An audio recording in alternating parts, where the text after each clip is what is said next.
하나님의 말씀은 히브리서 11장 말씀이 되겠습니다.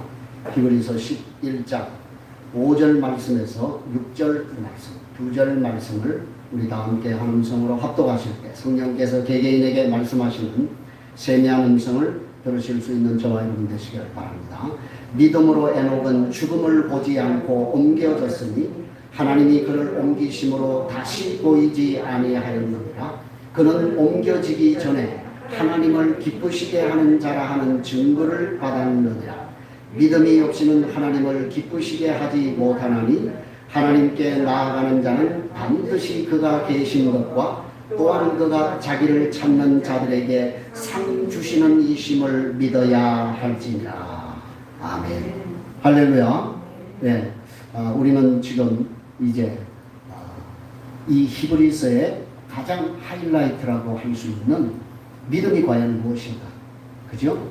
실제 그 믿음을 우리에게 확신시켜주고 그 믿음의 증거를 따라 살았던 믿음에서 믿음으로 이루는 그러한 믿음의 삶의 족적을 남기며 살아갔던 우리의 믿음의 선진들을 지금 이제 조명을 하고 있습니다. 그래서 지난주에 우리가 그 믿음의 영웅들 제일 첫 번째 사람으로 우리가 아벨을 보았죠.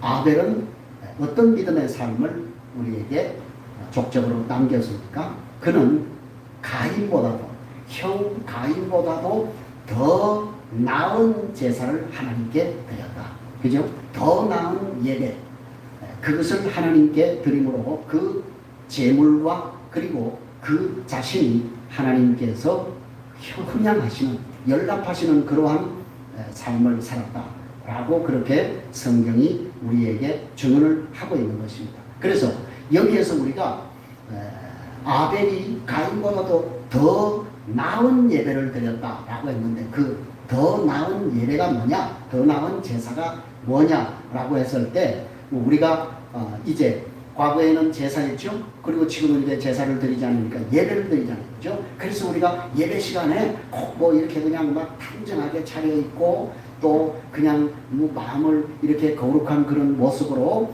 좀 이렇게 칠보단장을 해서 그 한 시간 하나님 앞에 드리는 그 예배를 얘기하는 것이냐? 그게 아니라는 거예요. 물론 여러분 무슨 뭐 그냥 이상한 슬리퍼를 끌고 와서 그냥 희한한 옷을 입고 와서 그냥 준비되지 않은 그런 모습으로 드리는 그 예배는 하나님이, 그 예배 자체도 하나님이 기뻐하지 않습니다만은, 그러나 하나님께서 여기 얘기하는 더 나은 제사, 더 나은 예배라고 하는 것은 지금 나와서 예배 드리는 이 한 시간보다도 더 중요한 것은 지나온 우리의 6일간의 예배의 삶이라고 했습니다. 생활 속에서의 예배. 우리 바다가 조금 전에 기도했던 것처럼, 그렇죠? 우리가 생활 속에서 어떤 하나님 앞에 예배의 열매를 우리가 맺었는가, 그렇죠? 그걸 보라고. 저도 지금 오늘 그 얘기를 하려고 그렇게 얘기를 했는데 바다가 기도에 그 얘기를 했어요. 어떤 우리가 생활의 예배의 열매를 맺었는가, 우리 자신을 돌아보자. 제 얘기를 그냥 그대로 해줬어요. 맞습니다. 어떤 지난 한 주간 여러분 생활의 예배 열매를 여러분 맺으셨습니까? 여러분 스스로가 한번 나는 어떤 믿음의 열매를 하나님께 드렸다, 그렇게 여러분이 보시면 되겠습니다. 자, 오늘은 우리가 이 믿음의 영웅들 두 번째 시간으로 에녹의 믿음에 대해서 우리가 집중적으로 조명을 하려고 합니다. 자, 결론을 말씀드리면 에녹의 믿음은 에녹의 믿음은 한마디로 얘기하면 하나님과 동행하는 믿음이라고 했습니다. 그렇죠? 아주 주제가 명확하죠? 에녹이라고 하는 사람을 우리가 연상하고 떠올릴 때 우리가 연상할 수 있는 단어는 동행이라고 하는 단어입니다. 누구와? 하나님과. 그는 하나님과 동행하는 사람이었다. 우리가 잘 알다시피 그래서 에녹은 300년 동안 하나님과 동행하는 믿음의 사람이었다 라고 그렇게 성경이 우리에게 얘기를 하고 있는 것입니다. 자, 오늘 여기 첫 번째 믿음의 선진 아벨을 얘기하고 그 다음에 믿음의 선진 이 에녹을 얘기하고 6절에 이 어떤 얘기를 합니다. 그죠? 그 6절에 무슨 얘기를 합니까? 믿음이 없으면 하나님을 절대로 기쁘시게 할 수 없다. 이렇게 요약을 하고 있는 것을 보고 있는 것입니다. 여러분, 왜 지금 이 히브리서 저자가 이런 얘기를 했을까요? 믿음의 영들을 이렇게 열거하면서 그 중간에 지금 너희가 믿음이 없으면 절대로 하나님을 기쁘시게 하는 삶을 살 수 없다고 이렇게 단언적으로 선언적으로 이렇게 선포를 하고 있는 것일까요? 그 이유는 다른 거 아닙니다. 지금 이 서신을 수신하고 있는 히브리 수신자들이 바로 그런 사람들이었다고 하는 것입니다. 그래서 그들은 지금 뭐가 없어서 믿음이 없어가지고 지금 믿음이 흔들리고 있고, 그래서 그러한 그 믿음이 흔들리는 삶, 믿음이 없는 그러한 삶은 결코 하나님을 기쁘시게 하는 삶이 아니라 하나님을 뭐하게 하는 삶이다? 근심하게 하는 삶이다. 그죠? 그 얘기를 지금 우리에게 얘기를 하고 싶어 하는 것입니다. 그래서 여러분이 만약에 여러분이 지금 현재 믿음이 흔들리고 근심하는 그러한 이제 삶을 여러분이 살아가고 있다고 한다면 그러한 여러분의 삶은 결코 하나님을 기쁘시게 하는, 하나님을 기쁘게 하는 그런 삶이 될 수 없다는 사실을 우리에게 얘기를 하고 있는 것입니다. 자, 그러면서 이 히브리 저자가 하나님을 기쁘시게 하는 믿음을 두 가지로 우리에게 요약해서 설명을 하고 있는 것을 봅니다. 한번 볼까요? 자, 우리 히브리서 11장 6절 말씀을 우리 다 같이 읽겠습니다. 시작. 믿음이 없이는 하나님을 기쁘시게 하지 못하나니 하나님께 나아가는 자는 반드시 그가 계신 것과 또한 그가 자기를 찾는 자들에게 상 주시는 이심을 믿어야 할지니라. 자, 여러분, 자, 하나님을 기쁘시게 하는 믿음을 두 가지로 얘기하죠. 첫 번째, 하나님을 기쁘시게 하는 믿음. 첫 번째가 뭐라고요? 그렇죠. 하나님을 기쁘시게 하는 믿음의 첫 번째는 하나님이 살아계시다라고 하는 것을 믿는다는 거예요. 그게 하나님을 기쁘시게 하는 믿음. 그래서 여러분, 우리가 살아계신 주 이렇게 찬송하잖아요. 그죠? 입으로만 립서비스가 되면 안 돼요. 그죠? 진짜 살아계신 주라고 할 때 정말 나는 그 살아계신 하나님을 믿습니다. 지금도 살아서 역사하시고 또 이 모든 우주 만물을 통치하시는 하나님을 믿습니다. 그걸 여러분, 그 믿음을 하나님이 기뻐하시는 믿음이다 라고 이 히브리서 저자는 우리에게 말씀하고 있는 것입니다. 그 다음에 두 번째 하나님을 기쁘시게 하는 믿음이 뭐라고요? 하나님은 자기를, 하나님을 찾는 자들에게 뭐하는 분이시다? 상을 주시는 분이시다. 그것을 믿어야 된다는 거예요. 여러분, 그래서 여기 찾는다라고 했는데, 하나님을 찾는다라고 했는데, 여기 찾는다라고 하는 의미는 어떤 의미일까요? 하나님을 찾는다. 하나님을 찾는다고 어떤 의미가 될까요? 부지런히, 열심히, 자세히, 꼼꼼히, 그죠? 그런 의미가 여기에 있는 거예요. 여러분, 우리가 하나님을 찾는다라고 하는 것은 그 하나님을 향해서 우리의 시선이 세상을 향하지 않고 다른 어떤 세상의 정욕이나 욕심이나 이러한 것으로 우리의 시선이 나가 있지 않고 그 주님을 향해서 자세히, 상세히, 열심히, 부지런히 그분을 향해서 나아가는 것, 그것이 바로 주님을 찾는 거예요. 하나님을 찾는 거예요. 그죠? 여러분, 지금 여러분의 시선이 어디를 향하고 있냐? 내 시선은 지금 어디를 향하고 있냐? 그걸 자꾸 돌아봐야 되는 거예요. 그래서 내 시선이 하나님에게서부터, 그죠? 말씀에서부터 자꾸 이렇게 세상으로, 정욕으로, 욕심으로 자꾸 우리의 시선이 이동될 때마다 우리는 자꾸 자기를 치는 거예요. 그게 바로 하나님을 찾는 거예요. 그죠? 그래서 하나님은 자기를 찾는 자들에게 뭘 주신다고요? 상을 주신다. 여러분, 하나님이 상을 주시는 분이시라고 하는 그 믿음이, 그죠? 하나님을 기쁘시게 하는 믿음이 된다고 우리에게 말씀을 하고 있는 것입니다. 자, 여기에서 또 우리가 한번 짚고 넘어가야 될 단어가 뭡니까? 상이라고 하는 단어죠. 그죠? 상이라고 얘기하니까 무슨 상일까요? 자, 우리가 뭐 두 가지, 그죠? 자, 우리가 여기에서 지금 하나님이 계신 것 믿고 그 다음에 자기를 찾는 자들에게 상 주시는 이심을 믿는 믿음이라고 얘기할 때 그런 사람에게 하나님께서 상을 주신다라고 얘기했는데 무슨 상을 주시는 걸까요? 현금이요? 보석이요? 아파트요? 뭐예요? 뭘까요? 여기서 얘기하는 상은 뭘까요? 여러분, 그런 게 아니에요. 눈에 보이는 그 어떤 것이야.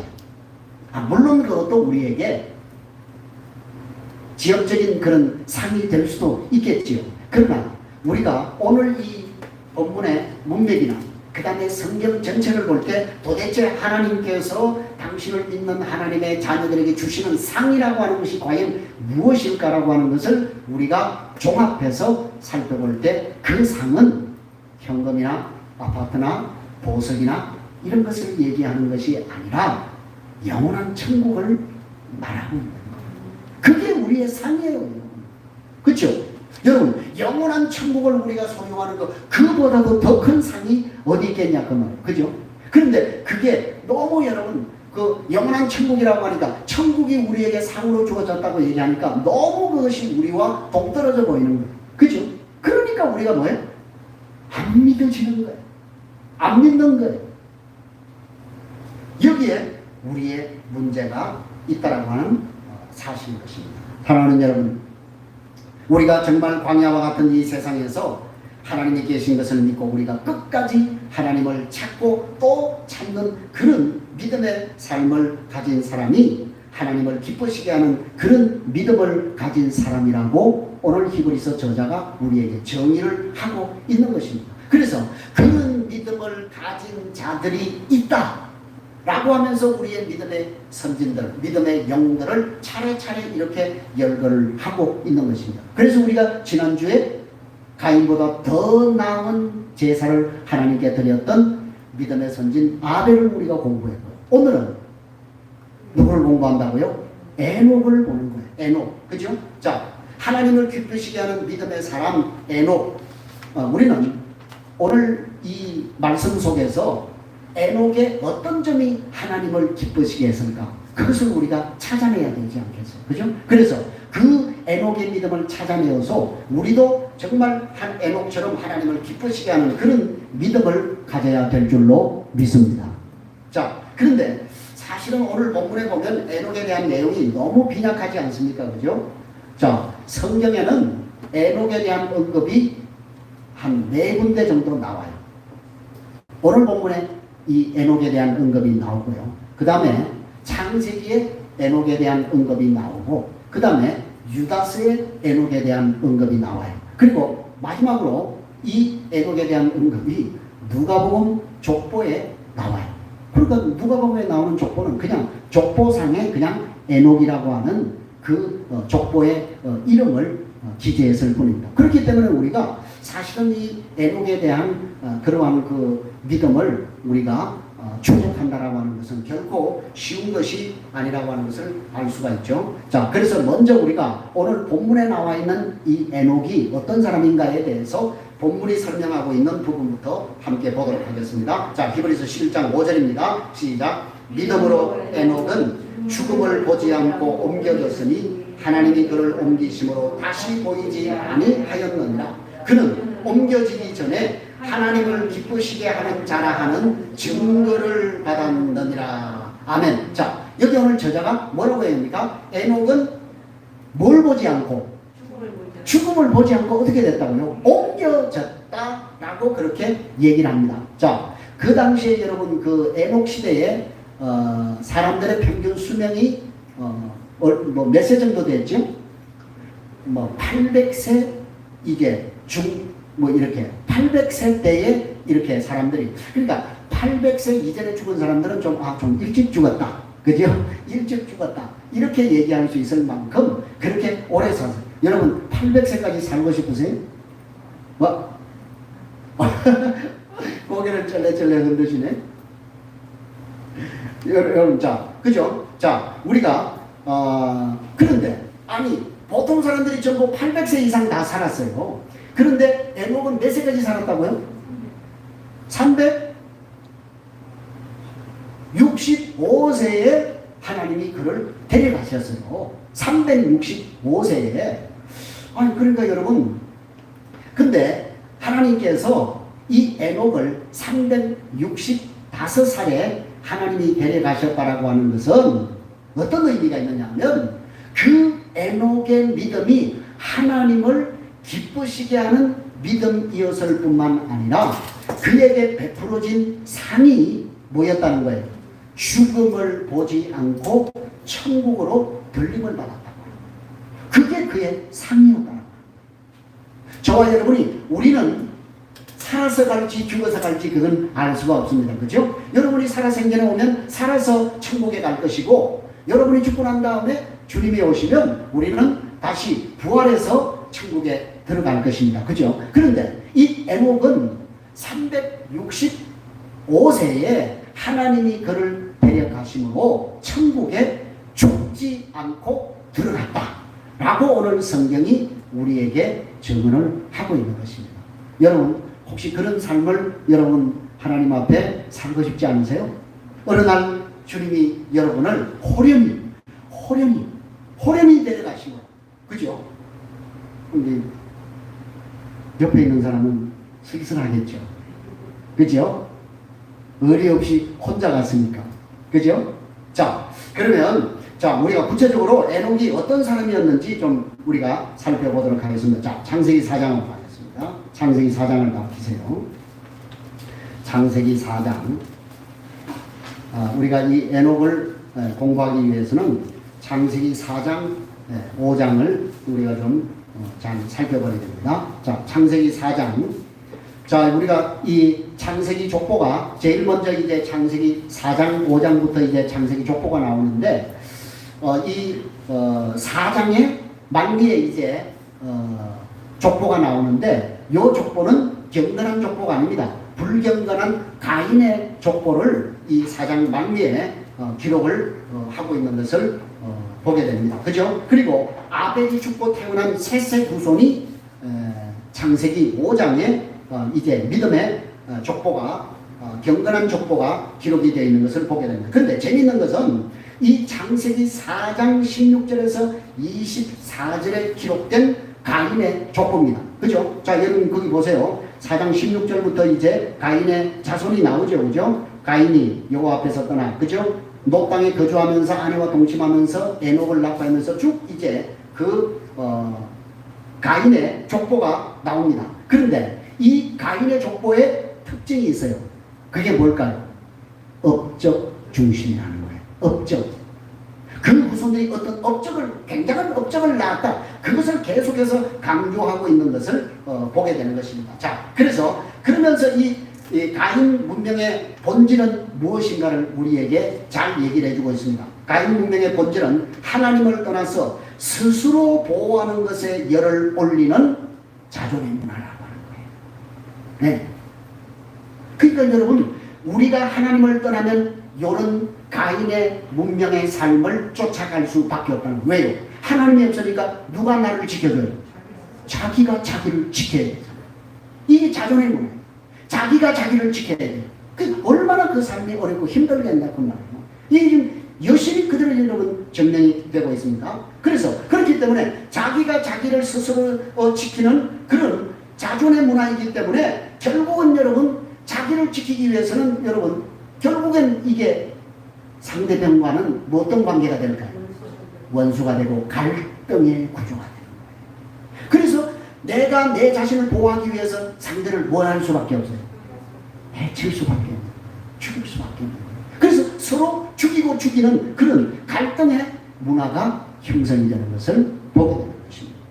그래서 여러분 이 가인의 족보에서 라멕이라고 하는 인간이 나오는데 그 라멕의 노래가 나옵니다. 라멕이 어떤 노래를 불러요. 그죠? 자, 근데 이 노래의 공명을 학자들이 어떻게 이름을 붙였느냐 하면 카레 노래라고 그렇게 이름을 붙였어요. 카레 노래. 네, 그죠? 그러면 옆에 써놓으면 좋겠죠? 이 라멕이 노래했던 이 노래가 카레 노래다. 라고 그렇게 붙였는데요. 자, 여러분, 한마디로 라멕은 가인의 복사판이에요. 그죠? 너무 라멕은 가인적이에요. 그죠? 자, 그리고 이제 쭉 후손들을 얘기하는데 야발은 무슨 조상이라고요? 야발은 무슨 자의 조상이라고요? 가축 치는 자의 조상이라고 했죠. 그죠? 20절 보세요. 20절. 아다가 야발을 낳았으니 그는 장막에 거주하며 가축을 치는 자의 조상이 되었고, 그 다음에, 그죠? 21절에 보니까 또 유발은 뭐의 조상이 됐어요? 그러니까 이제 음악 쪽으로 이렇게, 그죠? 풍류, 뭐 이런 곳에 조상이 되었던 것을 우리에게 보여줍니다. 그죠? 그 다음에 두발가인은 구리, 뭐 철 만들고 하는 이런 아마 자들의 조상이 되었다라고 이렇게 소개를 하고 있는 것입니다. 자, 그래서 여기 보니까 지금 그들의 업적을 지금 중심으로 계속해서 족보를 우리에게 기록하고 있잖아요. 그죠? 그래서 이 가인의 문명은 처음부터 높아지고 이름을 내고 자기 자신을 위해서 숨가쁘게 달려가야 하는 적자 생존의 문화였던 사실을 우리에게 잘 보여주고 있는 것입니다. 지금 여러분, 오늘 교회가 어떻게 보면 이 가인의 문화를 답습하고 있다. 이 가인의 문화에 서로 이렇게 무슨 교회도 적자 생존의 무슨 원리가 적혀 있다는 거죠. 먹고 잡아먹고 잡히고 뭐 그냥 무너지고 비난하고 뭐 옆에가 무너져도 상관없어요. 나만 크면, 그죠? 나만 안 무너지면 돼요. 여러분, 이게 가인의 문화예요. 항상 고지에 올라가요. 어디 성경에 그런 말이 있습니까? 여러분 보세요. 참 여러분이 오늘 이 가인의 이 해학적인 문화와 그리고 정말 경건한 계보인 셋의 후손들의 이 족보를 잘 보시라니까요. 여러분, 이 경건한 계보인 셋의 후손들의 족보를 보면요, 뭐가 하나도 기록되지 않았어요. 업적이라고 하는 것이 하나도 기록되지 않았어요. 그냥 뭐만 쭉 열거하는 거예요. 족보만 쭉 그렇게 열거를 하는 거예요. 그러면서 에녹에게 와서, 그죠? 아담의 7대 손인 에녹에게 와서 이 족보장에서 우리에게 하는 얘기가 뭡니까? 그는 하나님을 기쁘시게 하는 자였다. 그래서 하나님이 그를 기뻐하셨기 때문에 그를 데려가셨다. 라고 그렇게 족보에 기록을 하고 있는 것입니다. 자, 그래서 여러분 보세요. 5장 1절 한번 보세요. 5장 1절, 창세기 5장 1절. 시작. 이것은 아담의 계보를 적은 책임이라 하나님이 사람을 창조하실 때에 하나님의 모양대로 지으시되 라고 했습니다. 그죠? 자, 거기 5장 1절에서 이것은 누구의 족보라고요? 계보라고요? 아담의 계보, 아담의 족보라고 얘기를 하면서 그 아담의 족보에 누구의 이름이 들어가지 않았다고요? 가인의 이름이. 가인의 이름이 없잖아요. 가인의 이름을 의도적으로 거기에서 쭉 뺀 거예요. 그죠? 그래서 아담이 자기 형상을 닮은 아들을 낳아서 그 이름을 뭐라고 지었다고요? 뭐라고 지었다고 그랬어요? 자, 5장 3절입니다. 시작. 아담은 137세 자기의 모양 곧 자기의 형상과 같은 아들을 낳아 이름을 뭐라고 불렀다고요? 셋이라고 그렇게 불렀다라고 얘기를 하고 있는 것입니다. 그리고 이 후손들은요, 계속해서 이 경건한 후손들로서 아담의 본질에 충실한 생육하고 번성하면서 하나님과의 관계 속에 살았던 사실을 우리에게 잘 보여주고 있는 것입니다. 그런데 그런 하나님과의 아름다운 관계 속에 관계를 맺고 살아가는 그 후손 가운데 누구를 지금 거명을 하고 있는 것입니까? 에녹을 얘기를 하고 있는 것입니다. 그래서 에녹을 얘기하면서 그 에녹의 믿음이 어땠다는 거예요? 특별했다는 거예요. 달랐다는 거예요. 그걸 지금 우리에게 얘기를 하고 있는 것입니다. 자, 그래서 우리는 여기서 에녹이 구체적으로 무엇을 하는 사람인지를 살펴볼 필요가 있는 것이죠. 에녹의 어떤 모습이 하나님을 기쁘시게 하는 것인지를 우리가 알아야 되지 않습니까? 그죠? 자, 유다서로 가겠습니다. 자, 유다서는 여기 띄워주세요. 유다서는 띄워주세요. 자, 유다서 1장 14절 15절입니다. 유다서는 한 장밖에 없죠. 자, 유다서 1장 14절 15절 다같이 시작. 아담의 7대손 에녹이 이 사람들에 대하여도 예언하여 이르되 보라 주께서 그 수많은 거룩한 자와 함께 임하셨나니 이는 무사람을 심판하사 모든 경건하지 않은 자가 경건하지 않게 행한 모든 경건하지 않은 일과 또 경건하지 않은 죄인들이 주를 거슬러 한 모든 완악한 말로 말미암아 그들을 정죄하려 하심이라 하였느니라. 아멘. 자, 여기 보세요. 여기서 우리는 에녹이 무슨 삶을 살았다고 하는 사실을 유다서가 증언하고 있습니다. 그는 예언자적인 삶, 선지자의 삶을 살았다고 하는 것을 보여주는 거예요. 여러분, 이거 굉장히 중요한 거예요. 여러분, 선지자 예언자는 목회자만 예언자 선지자가 아니에요. 하나님의 이름으로 부르심을 받은 예수 그리스도로 말미암아 그리스도의 이제 사람으로 부르심을 입은 모든 하나님의 사람들은 모두가 예언자요 모두가 선지자적인 삶을 살아야 합니다. 할렐루야. 그게 다른 게 아니에요. 이 예언자의 삶, 이 에녹이 예언자의 삶, 선지자의 삶을 살았다고 하는 것은 무슨 특별한 것이 아니에요. 그죠? 그래서 에녹이 예언자로서 사람들에게 무엇을 전했다고요? 하나님의 심판의 메시지를 전했다는 거예요. 심판의 메시지. 그죠? 자, 그런데 이런 삶을 오늘 히브리서 저자는 뭐라고 표현했습니까? 아까? 그는 옮겨지기 전에 하나님을 기쁘시게 하는 자라고 하는 증거를 얻었다라고 히브리서 저자가 말씀을 하고 있지 않습니까? 그죠? 자, 그래서 구체적으로 이 에녹이 전한 심판의 메시지는 무엇이었다고 유다서가 우리에게 얘기를 하고 있습니까? 뭐라고 얘기했습니까?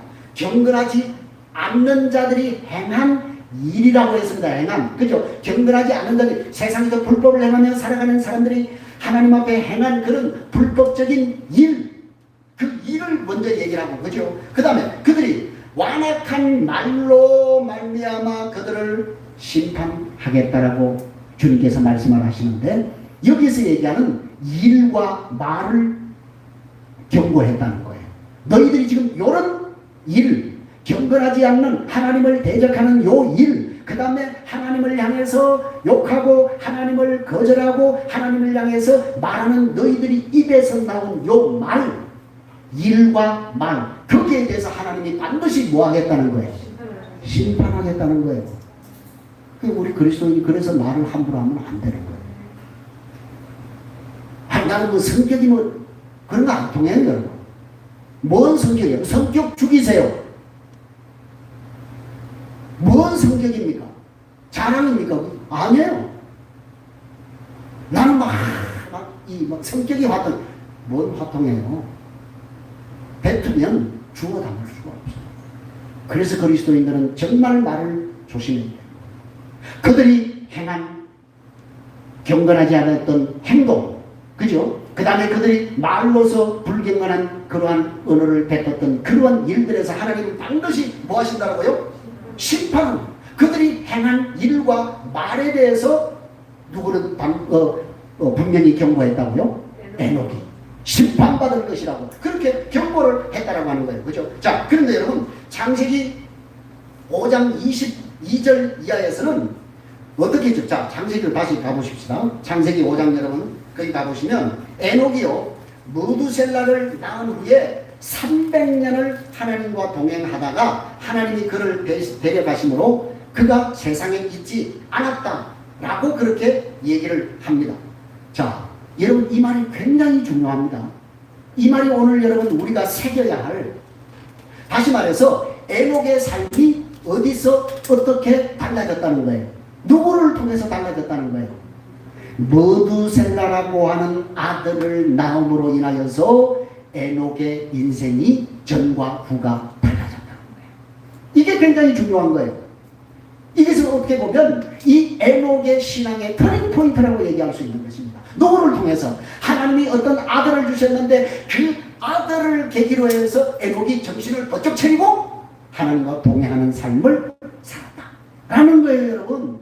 오늘 여러분, 그래서 우리 그리스도인들에게는 이러한 어떤 신앙의 터닝 포인트의 동기가 있어야 돼요. 자극이 있어야 돼요. 이게 에녹에게는 누구였다고요? 아들 무두셀라였다라고 하는 거예요. 그죠? 자, 보세요, 여러분.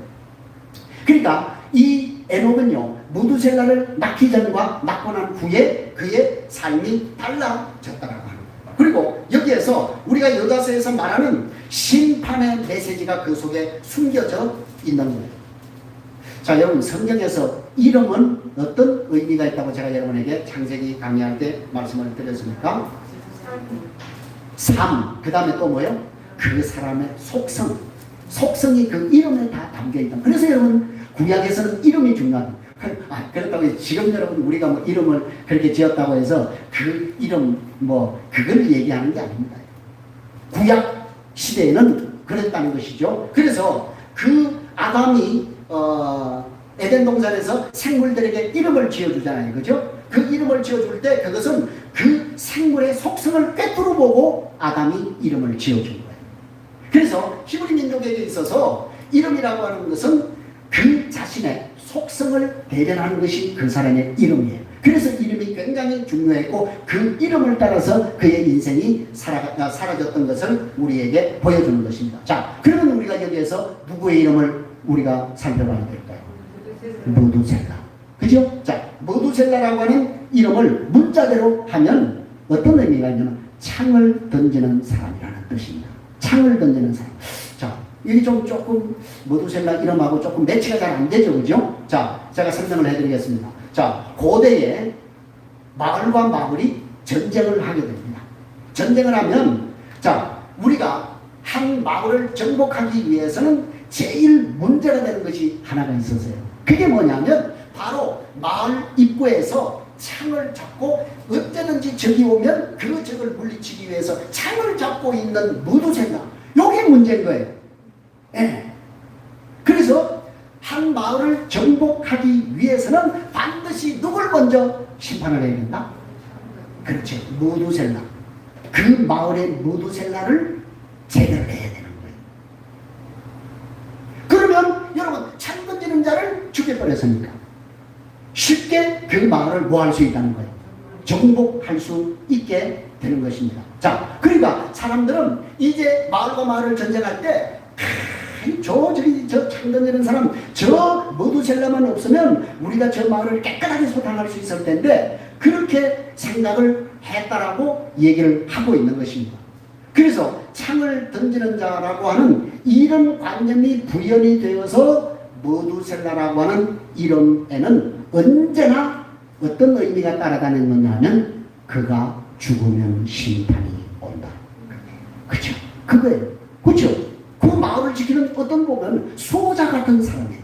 그래서 그 사람이 죽으면 그 마을은 뭘 받는 거하고 똑같은 거예요. 심판받는, 망하는 것이니까 심판받는 것이나 똑같은 그런 의미가 있는 것입니다. 자, 그러므로 우리는 이렇게 우리가 유추해 볼 수 있겠죠. 다시 이제 우리가 창세기 에녹에게로 돌아가서 하나님이 에녹에게 이렇게 말하지 않았을까요? 에녹아, 예 하나님, 세상이 왜 이렇게 점점 더 악해져 갑니다. 이거는 나는 거룩한 하나님이지 않느냐. 그런데 내가 거룩한 하나님이기 때문에 결코 이 악으로 점점 물들어가는 이 세상을 결코 좌시할 수가 없다. 그래서 내가 너에게 한 사인을 너에게 주겠다. 그 사인이 뭐냐? 네가 얼마 후에 아들을 낳을 것인데 그 아들의 이름을 뭐로 지어라? 무두셀라라고 지어라. 다시 말해서 그가 죽으면 뭐가 임한다? 심판이 임한다. 여러분 어때요? 뭐 좀 그럴 것 합니까? 그래서 여러분, 그래서인지 무두셀라가 출생하면서 에녹은 진실하게 하나님과 동행하기를 시작했다라고 하는 사실을 보여주고 있는 것입니다. 그래서 우리가 아까 읽었던 유다서의 말씀을 보면 이 동행은 하나님을 기쁘시게 하는 깨어있는 예언자, 깨어있는 선지자로 사는 삶을 살았다라고 하는 것을 유다서가 우리에게 증언을 해주고 있는 것입니다. 그러니까 한마디로 무두셀라는 에녹에게 있어서 뭐였다? 살아있는 하나님의 생생한 말씀이었다는 거예요. 그래서 에녹은 누구만 보면, 자기 아들 무두셀라만 보면 하나님의 그 생생한 이 아들이 죽으면 뭐가 온다는 거예요? 심판이 온다라고 하는 거예요. 세상 끝이 온다라고 하는 그 사실을, 그래서 무두셀라를 볼 때마다 이것은, 이 아들은 살아있는 하나님의 음성이고 하나님의 심판의 상징으로 이 아들이 존재했던 것이죠. 그래서 무두셀라를 볼 때마다 그는 하나님의 심판이 있다라고 하는 것을 의식했을 뿐만 아니라 더욱 깨워서 그 시대의 사람들에게 무엇을 부지런히 전했을까요? 심판의 메시지를 전할 수밖에 없죠. 당신들은 그렇게 살면 안 돼요. 우리 아들이 태어났는데 이 아들이 죽으면 하나님이 당신들의 일과 말에 대해서 반드시 심판하실 것이요. 그러니까 돌아오라고 이 심판의 메시지를 전했다는 거예요. 근데 여러분 이거 아세요?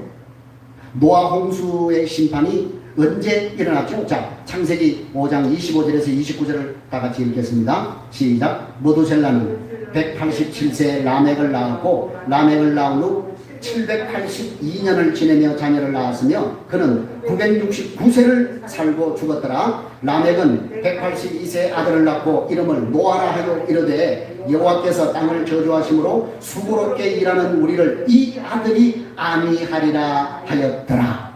자, 보세요. 25절 먼저 보세요. 자, 25절을 보면 무두셀라가 몇 세에 라멕을 낳았다고요? 자, 요 나이 잘 기억하세요. 187세에 라멕을 낳았어요. 그 다음에 28절 보세요. 그 다음에 라멕이 몇 세에 노아를 낳았다고요? 182세에 노아를 낳았다고 했죠. 자, 그러면 노아는 누구예요? 노아는 무두셀라에 있어서 누구예요? 손자죠. 손자입니다. 그죠? 자, 그런데 노아가 태어날 때 무두셀라의 나이가 몇 살입니까? 아니, 노아가 태어날 때 무두셀라의 나이가 몇 살이냐? 369세잖아요. 369세, 그죠? 자, 그러니까 무두셀라, 이거 어떻게 계산해요? 무두셀라 나이에 라멕의 나이를 더하면 무두셀라의 나이가 나오잖아요. 그죠? 자, 우리 창세기 7장 11절 12절을 띄워주세요. 자, 다 같이 읽습니다. 시작. 노아가 600세 되던 해 둘째 달고 그 달 11의 날이라. 그날에 큰 기쁨의 샘들이 터지며 하늘의 창문들이 열려 40주야를 비가 땅에 쏟아졌더라. 자, 그렇게 말씀하지요. 자, 노아의 몇 세? 600세. 노아 600세. 그죠? 자, 그러면 노아 600세에 하나님이 이 땅을 심판했어요. 그냥 물로 심판했어요. 그죠? 자, 그러면 이때 노아가 600세 되던 해에 무두셀라의 나이는 몇 세였더라? 몇 세? 969세. 성경이 정확하게, 여러분 이게 성경, 여러분 소름 끼쳐요. 이걸 정확하게 보세요. 얼마나 소름 끼치게. 분명히 하나님이 에녹에게 누가 죽으면, 무두셀라, 네 아들 무두셀라가 죽으면 뭐가 온다? 심판이 온다라고 하나님이 에녹에게 말씀하지 않았습니까? 그죠? 그 말씀 그대로 노아가 600세 되던 해, 그리고 무두셀라가, 그의 할아버지 무두셀라가 969세가 되던 그 해에 하나님이 이 세상을 물로 심판합니다. 이 하나님의 언약의 신실성, 말씀의 신실성. 그러면 여러분, 우리는 뭘 알 수 있어요? 우리는 이 에녹이 살았던 그 시대에 사람들이 뭘 두려워하지 않고 살았다는 거예요. 그렇죠. 하나님의 심판을 두려워하지 않았다는 거예요. 그러니까 오죽에서는 하나님이 이 땅에 사람 지은 것을 뭐 할 정도로? 후회하실 정도로, 한탄하실 정도로 문란한 삶을 살았다라고 하는 사실을 우리에게 보여주고 있는 것입니다. 자, 여러분, 이런 타락하고 문란한 시대 속에서 누구는 어떤 삶을 살았다고요? 우리의 믿음의 선진 에녹은 다른 삶을 살았다. 그걸 지금 우리에게 얘기하고 있는 것 아닙니까? 그런데 여러분, 그런 악한 시대에 이 에녹이 믿은 것은 무엇이냐고 말이에요. 이미 우리가 다 봤지 않습니까? 하나님이 무두셀라를 주시면서 말씀하신 그 심판의 말씀을 그대로 의심하지 않고 믿었다. 그렇죠? 그래서 그 말씀을 붙잡고 무두셀라가 태어난 그 후부터 초부터 그는 신실하게 하나님과 동행하며 사람들에게 심판의 메시지를 지속적으로, 주님이 그를 부르시는 그날까지 지속적으로 들림을 받는 그 순간까지 하나님과 동행하면서 이 심판의 메시지를 부지런히 전했다라고 하는 거예요. 이런 에녹의 삶을 가리켜서 성경이 오늘 그가 어떤 삶을 살았다? 하나님과 동행하는 삶을 살았다라고 우리에게 증거하고 있는 것입니다. 그런데 이 에녹이 하나님과 동행하며 살았다는 이 말을 70인역에서 번역을 어떻게 우리에게 했느냐 하면 70인역 성경이 뭐라고 했죠? 이스라엘의 12지파 가운데 6명이면 전부 몇 명입니까? 72명이죠? 72명의 학자가, 그죠? 구약 성경을 뭘로? 그리스어로, 헬라어로 번역을 한 거, 그것이 70인역이에요. 그런데 이 70인역에서 하나님과 동행했다라고 하는 이 에녹의 삶을 뭐라고 헬라어로 번역을 했느냐 하면 하나님을 기쁘시게 하는 삶이었다 라고 그렇게 번역을 한 거예요. 예, 사랑하는 성도 여러분, 오늘 이 에녹에게 있어서 정말 그가 하나님과 동행하는, 하나님을 기쁘시게 하는 삶에 첫 번째로 그가 가지고 있었던 가장 중요한 증거가 무엇입니까? 그것은 바로 그는 종말론적인 신앙을 그가 가졌다. 여러분, 유명한 신학자 라인홀드 리버라고 하는 유명한 신학자가 있는데, 이 신학자가 이런 얘기를 했습니다. 왜 현대인들이 이렇게 심각한 부도덕에 빠지는 것일까요? 여러분, 왜 현대인들이 이렇게 부도덕한, 정말 여러분, 얼마 전에도 여러분 강남에서 무슨 1인당 30만 원씩 받고 수십 명이 그냥 낭교를 했다라고 하는 그런 보도도 여러분 나오지 않았습니까? 왜 이런 일들이 벌어지냐? 그게 뭐예요? 라이몬드 리버에 의하면 왜 이렇게 현대인들이 심각한 부도덕에 빠지는가? 그것은 바로 하나님의 심판을 믿지 않기 때문에, 하나님의 심판을 안 믿는다. 여러분, 오늘 그런 짓거리 하는 사람들에게 이 말씀이 적용되는 것이 아니라, 오늘 교회를 다닌다고 하면서도 그 하나님의 심판을 부정하면서, 지옥이 없다고 하는 인간들, 신학자들, 지옥이 없으면 왜 예수를 믿어요? 뭐하러 교회 나옵니까? 왜 자꾸 교회의 진리를 회방하냐 그 말이에요. 하나님이 성경에서 진리에서 악이라고 한 것은 악이라고 규정을 해야지, 왜 그것을 옹호하고 왜 왜곡하고 비틀냐 그 말이에요, 진리를.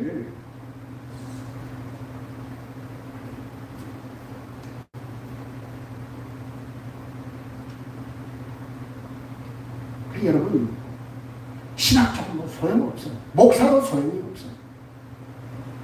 보세요 여러분, 목사도 보세요. 얼마나 편향이 돼가지고 어떤 죄인을 막 끝까지 그렇게 옹호하는 이런 모습을 보세요 여러분. 그게 차라리 목사가 아니면 지가 큰 소리를 하고 무슨 소리를 하고 우리가 뭔 여러분 상관을 하겠어요, 그죠? 그런데 목사요 교수라고 하는 타이틀을 갖고 있으면 그런 말을 짓거리니까 얼마나 진리가 왜곡이 되냐.